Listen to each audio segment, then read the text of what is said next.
Bonjour à tout le monde, content d'être avec vous ce matin et d'ouvrir la parole de Dieu. Je vais d'abord juste lire un verset qui sera le texte principal de ce message et puis je vais commencer avec l'introduction. D'abord, si vous avez des Bibles, vous pouvez ouvrir à Galates chapitre 2. Galates chapitre 2. Et je vais lire simplement le verset 20 pour commencer. Donc, Galates chapitre 2, et c'est Paul qui écrit en verset 20. « J'ai été crucifié avec Christ. Ce n'est plus moi qui vis, c'est Christ qui vit en moi. Et ce que je vis maintenant dans mon corps, je le vis dans la foi au Fils de Dieu, qui m'a aimé et qui s'est donné lui-même pour moi. » Si vous étiez comme moi quand vous étiez jeune, ou peut-être vous êtes encore jeune, je pense qu'on fait ça plus quand on est jeune que plus tard, plus âgé, on mémorise les versets, n'est-ce pas? Et c'est un des versets clés de la Bible à mémoriser. C'est vraiment une déclaration.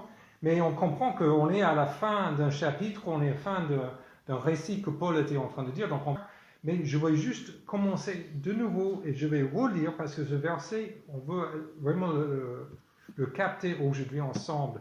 J'ai été crucifié avec Christ. Ce n'est plus moi qui vis, c'est Christ qui vit en moi. Et ce que je vis maintenant dans mon corps, je vis dans la foi au Fils de Dieu qui m'a aimé et qui s'est donné lui-même pour moi. Noël 92. Non, c'était pas Noël, c'était le 24, donc c'est la veille, c'est le réveillon. J'étais à la maison de Sylvie, on n'est pas encore mariés, j'étais invité pour être avec eux, et à 19h, je commence à avoir faim. 19h30, 20h, je vois rien à la table, je suis en train de... Qu'est-ce qui se passe? Je regarde dans la cuisine, ils sont en train de faire plein de choses, mais rien n'était prêt. Je dis, mais qu'est-ce qui se passe? Un peu plus tard, tout d'un coup, toute la famille de Sylvie se change dans les habits de fête. Je me dis, mais qu'est-ce qui se passe? Mais Matt, tu sais pas, c'est le réveillon, c'est normal, on mange tard la veille de Noël, et elle a commencé à expliquer tout. J'étais complètement perdu. Bien sûr, après, on s'est mis à table, on a mangé, c'était magnifique, on avait plein de bonnes choses.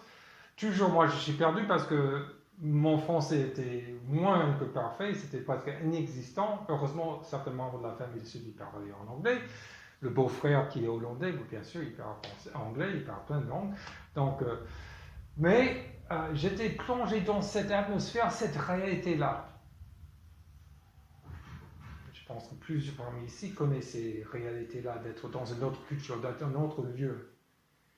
Et avoir besoin à la fois apprendre comment vivre, qu'est-ce qui se passe, que toutes les coutumes, tout ce qui se passe autour de nous, tous les rituels, tout ça, qu'on peut voir, mais on comprend. Mais aussi, il faut apprendre la langue, n'est-ce pas? Parce que sans ça, c'est incomplet. Je peux voir la nourriture sur la table, je peux voir les habits, mais si personne ne me dit, et si je ne comprends pas, je ne peux pas comprendre qu'est-ce qui se passe.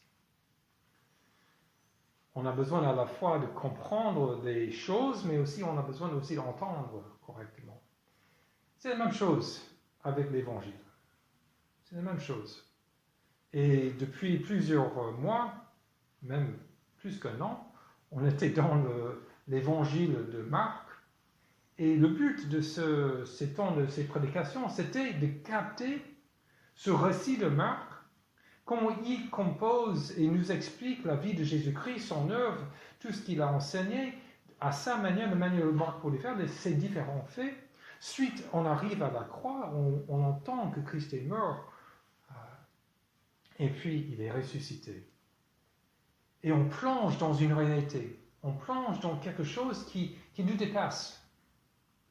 Et ce n'est pas simplement ça, c'est que quand on commence à feuilleter la Bible et commence au début et jusqu'à la fin, on réalise que c'est quelque chose qui donne un sens à toute l'histoire. Moi, je suis plongé dans la famille de Sylvie, qui a une histoire qui est limitée, qui est liée à d'autres familles, mais c'est juste une famille. Là, dans la Bible, on plonge dans quelque chose qui nous explique tout. Et parfois, on se sent comme moi à la table, le réveillon de 92, comme un peu perdu. On est en train de me dire, qu'est-ce qui se passe ici? Aide-moi. Et pour comprendre, qu'est-ce qu'on a besoin? On a besoin de langage. Et il y a des mots, il y a des termes qu'on a besoin de comprendre. Et aujourd'hui, on va plonger dans ça. Parce que quand on lit ce texte, tout simplement le verset 20, ça parle des choses qui sont juste incroyables. J'ai été crucifié avec Christ. Est-ce qu'on peut le dire ça en nous-mêmes? Est-ce qu'on s'identifie avec ça? J'espère. On va regarder. Mais pour comprendre ce texte, ce petit verset que c'est sur le partie principale, il faut lire le contexte. Parce que Paul est en train d'écrire à des églises en Galatie, qui est en Turquie. Donc voilà, ce qui est Turquie aujourd'hui, c'est des églises que Paul a implantées. Il a évangélisé, il a vu des conversions, il a établi des anciens, il a créé des églises. Ensuite, il retourne à Jérusalem, à Antioche où il était basé, et il s'est dit qu'ils avaient besoin de descendre à Jérusalem pour régler la question de est-ce que les nouveaux convertis non juifs ont besoin de suivre la loi de Moïse. C'est-à-dire d'être circoncis, c'est même avant, c'est le roi d'Abraham, d'être circoncis et ensuite de garder ses règles. Et donc ils sont allés avoir un grand concile, et ils ont parlé ensemble, ils ont décidé non. Parce que la foi en Jésus-Christ suffit. Et donc Paul, avec cette information, et ils entendent qu'en Galatie, ils entendent que tout d'un coup, eux, ils sont en train de retourner à la loi de Moïse. Et donc, il va les écrire pour expliquer, stop, c'est pas l'évangile ça. Et donc, pour s'appuyer sur ce qu'il va enseigner, il va raconter une histoire qui est arrivée avec l'apôtre Pierre et d'autres. Et là, on va le lire juste cette partie du récit.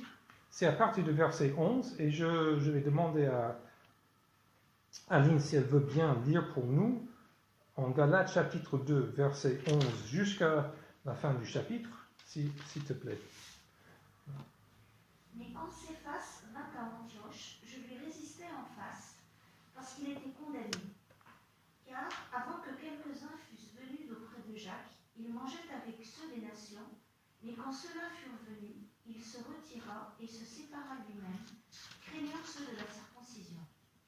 Et les autres Juifs aussi usèrent de dissimulation avec lui, de sorte que Barnabas même fut entraîné avec eux par leur dissimulation. Mais quand je vis qu'il ne marchait pas droit selon la vérité de l'Évangile, je dis à Céphas devant tous, « Si toi qui es juif, tu vis comme les nations, et non pas comme les Juifs, comment contrains-tu les nations à judaïser? Nous qui de nature sommes juifs, et non point pécheurs entre les nations, sachant néanmoins que l'homme n'est pas justifié sur le principe des œuvres de loi, ni autrement que par la foi en Jésus-Christ, nous aussi, nous avons cru au Christ Jésus, afin que nous fussions justifiés sur le principe de la foi en Christ, et non pas sur le principe des œuvres de loi. Parce que sur le principe des œuvres de loi, nulle chair ne sera justifiée. Or si, en cherchant à être justifiés en Christ, nous-mêmes aussi nous avons été trouvés pécheurs, Christ donc est ministre de péché? Qu'ainsi n'advienne.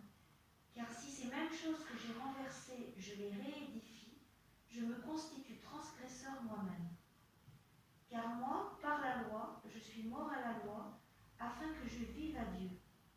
Je suis crucifié avec Christ, et je ne vis plus moi, mais Christ vit en moi. Et ce que je vis maintenant dans la chair, je le vis dans la foi au Fils de Dieu, qui m'a aimé et qui s'est livré lui-même pour moi.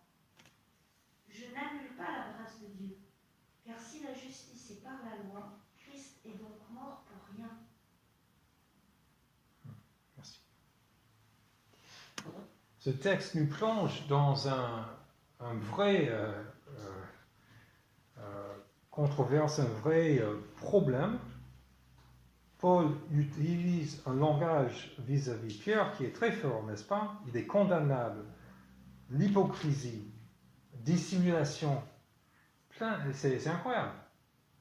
Et on doit se savoir, Pierre, il est sauvé, là, c'est pas quelqu'un qui n'était en train d'avoir besoin de croire dans l'évangile. Mais il était entraîné par ces autres. Et en gros, c'était du racisme. C'était, voilà, je ne peux pas être avec eux. Il était en train de séparer ce que Christ a mis ensemble. Ça c'est ce qu'ils avaient décidé en Acte 15. Et donc, Paul, pour reprendre Pierre, il utilise un langage, non pas pour dire juste le péché qu'il faisait, mais il dit, verset 14, « Quand j'ai vu qu'il ne marchait pas droit, puisqu'il ne respectait pas la vérité de l'Évangile. » Il ne respectait pas la vérité de l'Évangile. C'est-à-dire que l'Évangile qui est salut gratuit par la foi en Jésus-Christ, ils étaient en train d'ajouter quelque chose à ça. Et ça, c'est toujours un des plus grands dangers. Mais plus tard, pour encore appuyer ça, et c'est l'un des mots qu'on a besoin de comprendre pour bien comprendre le verset 20, c'est la notion de justice. Parce qu'il parle de ça, n'est-ce pas? Comment être juste devant Dieu? Comment avoir cette justice? Et ce qu'il dit clairement en verset 16, il dit « Cependant, nous savons que ce n'est pas sur la base des œuvres de la loi que l'homme est déclaré juste, mais au moyen de la foi en Jésus-Christ.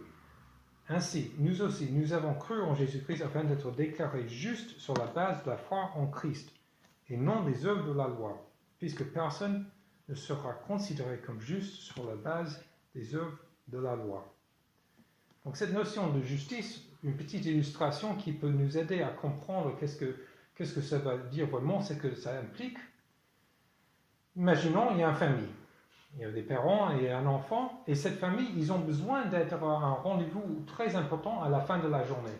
C'est une journée d'école, donc ils disent à l'enfant, écoute, tu as besoin d'être rentré tout de suite après l'école, il ne faut pas s'attarder du tout, parce qu'on a besoin de, par la suite, partir pour ce rendez-vous hyper important qu'on soit tous ensemble. Okay? L'enfant entend ça, il dit oui, je serai là. Il passe la journée à l'école, les parents sont en train d'attendre, à l'heure convenue, il n'est pas là. 15 minutes, une demi-heure, trois quarts d'heure plus tard, il arrive, c'est trop tard pour partir pour le rendez-vous, il dit mais qu'est-ce qui s'est passé? Et donc l'enfant explique, là à l'école, c'était incroyable, il y avait un feu dans l'école, il y avait tiré le sonnet d'alarme, on était sorti de l'école, on ne pouvait pas partir parce qu'ils ne voulaient pas laisser partir, donc on était retenus et je suis arrivé, je suis venu le plus rapide possible. Qu'est-ce qui se passe là? L'enfant était en train de se justifier, de donner une raison pour laquelle il est en retard. Est-ce que ça a changé le fait qu'il est en retard? Non. Il est toujours en retard. Mais il a montré que, voilà, il y a une bonne raison pourquoi je suis en retard. Donc, et devant les parents, il était justifié pour ses actions. Transfère ça à notre réalité nous-mêmes, devant Dieu. Nous sommes coupables. Qui peut dire qu'on n'a pas de faute? Et devant Dieu, on est là, et le problème c'est qu'on ne peut pas dire qu'il y avait un incendie, il ne faut pas dire ça, c'est notre faute, on est coupable. Mais Dieu, dans sa grâce, nous justifie en disant, oui, vous avez des fautes, vous êtes séparés de moi par vos péchés, mais je prends ce que Christ a fait et je mets ça à votre place pour dire, voilà, vous êtes justifiés. Nos fautes sont toujours là, la réalité de nos fautes sont toujours là, mais maintenant, Dieu change la manière de nous voir, notre regard sur nous-mêmes, parce que nous sommes maintenant en Christ, justifiés par lui. Cette réalité-là était un grand soulagement pour tous les croyants de tous les temps. Martin Luther, qui, dans son parcours, il avait vraiment du mal avec cette notion de justice de Dieu avant qu'il s'est converti. Parce que pour lui, quand il entendait la justice de Dieu, il entendait que la punition de Dieu, que Dieu va punir.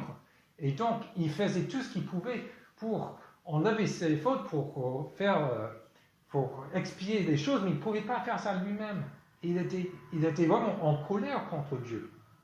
Et finalement, il comprit, c'est non pas ce que je fais qui me rend juste devant Dieu, parce que je ne peux pas le faire. Il réalise c'est que ce que Christ a fait. Et quand j'accepte, et ça c'est le sens. On vit juste vivre par la foi, ça veut dire qu'on regarde Christ et Dieu donne, met sur nous cette justice. C'est incroyable. Et donc, quand on arrive à verset 20, maintenant on va concentrer sur ça, à verset 20, Paul est à la fin de ce qu'il a dit dans son récit à Pierre.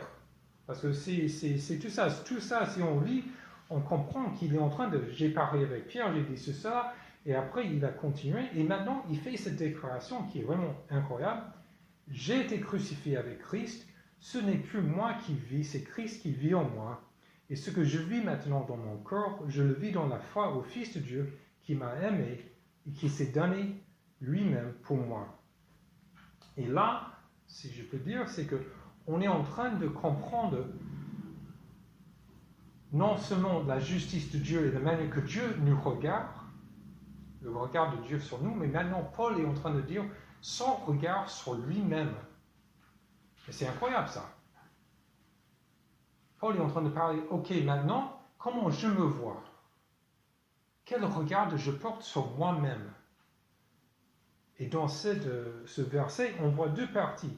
On voit d'abord la partie qui concerne son identité et aussi la manière dont il va vivre, comme on dit classiquement, son être et le faire, ce qu'il va faire. Et ces deux choses sont là. Et d'abord, l'être, qui nous sommes, qui il est en Christ et qui nous sommes en Christ. Il dit, j'ai été crucifié avec Christ. C'est-à-dire que Paul, il se considère, et tout croyant doit se considérer aussi quand on voit la croix de Jésus-Christ. Et ce n'est pas juste d'une manière... là, au moment où Jésus est mort sur la croix, nous étions avec lui. Spirituellement, dans le sens, et Dieu le voit ça comme ça. Dieu dit, ceux qui ont cru en Jésus-Christ, Dieu considère ça, et moi, je peux me considérer aussi comme ça. Bon, la croix est là-bas, je dois dire comme ça.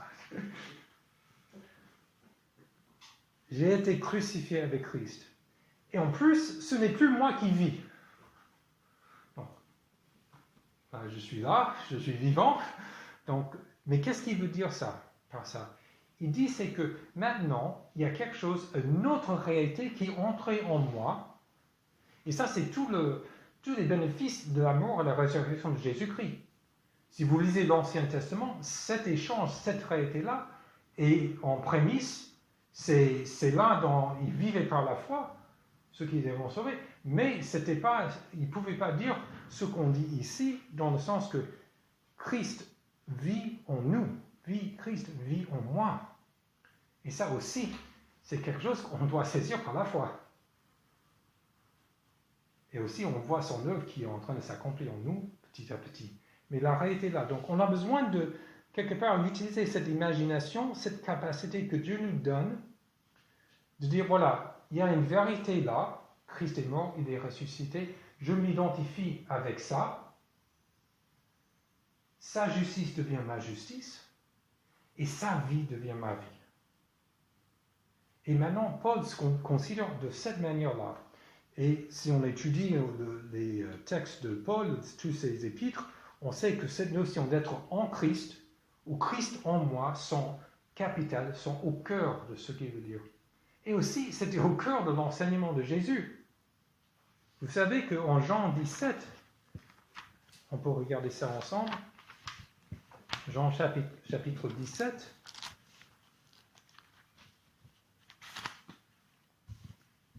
à partir du verset 20, Jésus est en train de prier pour ses disciples, au début du chapitre 17, et puis en Jean 17, verset 20, il dit ceci. « Je ne prie pas pour eux seulement, mais encore pour ceux qui croiront en moi à travers leurs paroles. Donc ça c'est intéressant, Jésus est en train de parler pour nous, prier pour nous, comme il prie aujourd'hui déjà, mais déjà à ce moment-là, avec les disciples, dans la chambre haute, juste avant sa mort, il est en train de prier pour nous. Afin que tout soit un comme toi, Père, tu es en moi et comme je suis en toi. Donc déjà, Jésus avait ce langage, le Père est en moi et je suis dans le Père.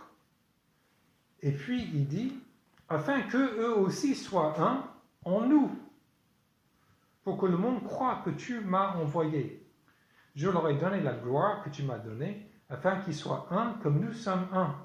Moi en eux et toi en moi, afin qu'ils soient parfaitement un, et qu'ainsi le monde reconnaisse que tu m'as envoyé et que tu les as aimés comme tu m'as aimé.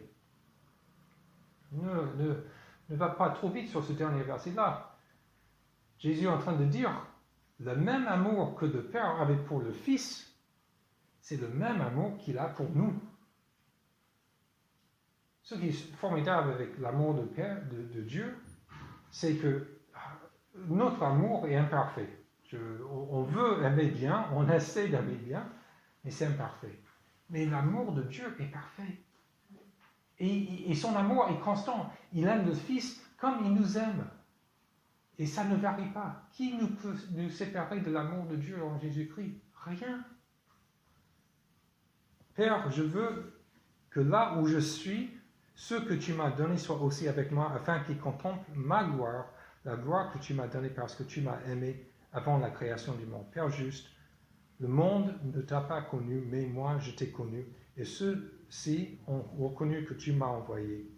Je leur ai fait connaître ton nom, et je leur ferai connaître encore, afin que l'amour dont tu m'as aimé soit en eux, et que moi je sois en eux.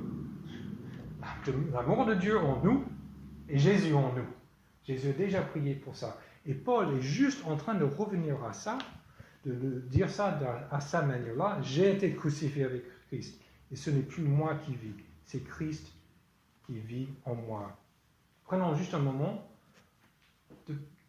pour vous de prendre un peu dans le silence, de penser à ce verset et de considérer quelle est ma relation avec ce verset. Est-ce que je suis capable, je suis prêt à dire ça? Pour tout croyant, toutes les personnes qui ont mis leur foi en Jésus-Christ, c'est notre droit, c'est notre vérité. Donc prenons un moment pour penser à ça.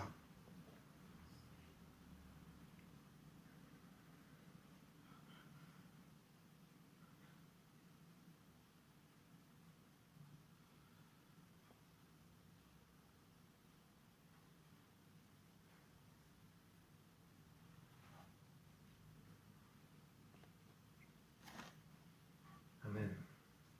Ce qui est intéressant avec ce verset, c'est que Paul pose cette réalité de qui nous sommes, mais il ne nous laisse pas rester juste en pensant maintenant tout est calme et tranquille, Christ fait tout pour moi, je suis comme ça. Non. Il dit maintenant, et maintenant il avait dit qu'on ne vit pas, mais maintenant il dit dans la deuxième partie, et ce que je vis maintenant dans mon cœur, je le vis dans la foi au Fils de Dieu qui m'a aimé et qui s'est donné lui-même pour moi. Repensons à Pierre et Barnabas et tous ceux qui sont partis dans leurs problèmes. Ils sont éloignés de la vérité de l'Évangile. Et quelque part, ils sont tombés dans une des pièges qui arrivent parce qu'il y a deux vérités là. Martin Luther, dans ses écrits, a dit ça d'une manière où nous sommes simultanément pécheurs et justifiés. Les deux en même temps.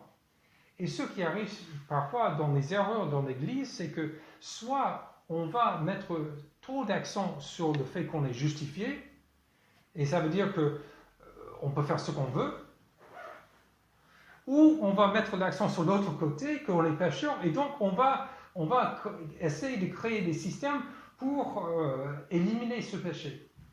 Et Pierre, ce qu'il a fait, c'est qu'il ne voulait pas être mal vu, et donc il voulait vivre d'une certaine manière pour être bien vu par les personnes qui sont arrivées, il a oublié que le regard qui compte, c'est le regard de Dieu. Et dans notre vie en tant que disciple, c'est notre devoir, si on peut dire ça comme ça, c'est parce qu'on a besoin d'apprendre chaque jour comment marcher par la foi, marcher constamment dans cette tension simultanément pécheur et justifié. Parce que si on sépare ces choses, tout en coup, on va tomber dans un piège ou l'autre. Comment on peut voir ça pratiquement? Moi, je pense que l'endroit où on voit ça le plus, c'est dans nos relations interpersonnelles. C'est là où on le voit le plus. Parce que là où on a le plus d'attentes, plus qu'on s'approche d'une personne, plus qu'on les connaît, plus qu'on le connaît, plus qu'on voit leurs défauts, et plus que cette personne voit nos défauts. Et quand on vit pleinement l'Évangile, qu'est-ce qu'on va faire? On va être à la fois confiant dans le fait que nous sommes en Christ, justifiés, acceptables par Dieu. Son regard sur nous est un regard aimant, mais aussi on va être humble parce que nous savons qu'on fait des erreurs et on ne vit pas comme il faut. Et on va faire la même chose pour les autres. On va à la fois être pardonné pour reconnaître que les autres ont des fautes. On va accepter. Et c'est vraiment une force et une grâce de vivre de cette manière. De vivre cette vie où, oui, on vit ça dans notre cœur. On vit dans la foi au Fils de Dieu. Et la motivation, où il termine avec, c'est la motivation suprême. De nouveau, la foi au Fils de Dieu qui m'a aimé et qui s'est donné lui-même pour moi.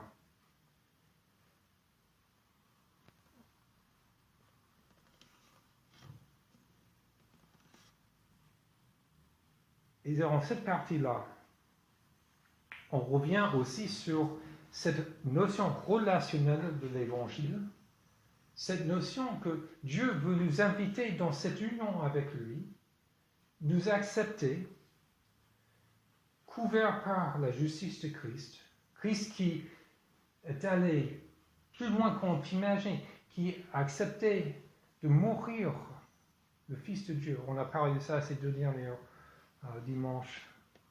Et maintenant, en voyant son amour pour nous, et en comprenant notre éloignement de lui, tout d'un coup, maintenant, je vis avec lui, je suis en Christ, on vit cet amour. Et nous savons que maintenant, Christ s'est donné pour nous-mêmes.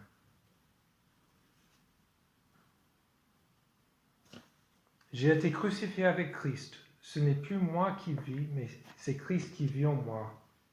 Et ce que je vis maintenant dans mon corps, que je vis dans la foi au Fils de Dieu qui m'a aimé et qui s'est donné lui-même pour moi. Amen. Oh, pardon. J'avais mis une note, mais je ne vais pas regarder les notes, mais je vais être débile. J'ai commencé avec un repas, n'est-ce pas? J'ai parlé du repas que je mangeais avec la famille de Sylvie. C'est à table qu'on vit les choses, n'est-ce pas? Pierre, sa faute, il voulait plus manger avec les non-juifs. Et maintenant, il va nous introduire la scène. Parce que c'est à la table qu'on prend ce repas du Seigneur ensemble, qu'on sait qu'on est réconcilié avec lui, on est union et on est union avec les uns les autres. Amen.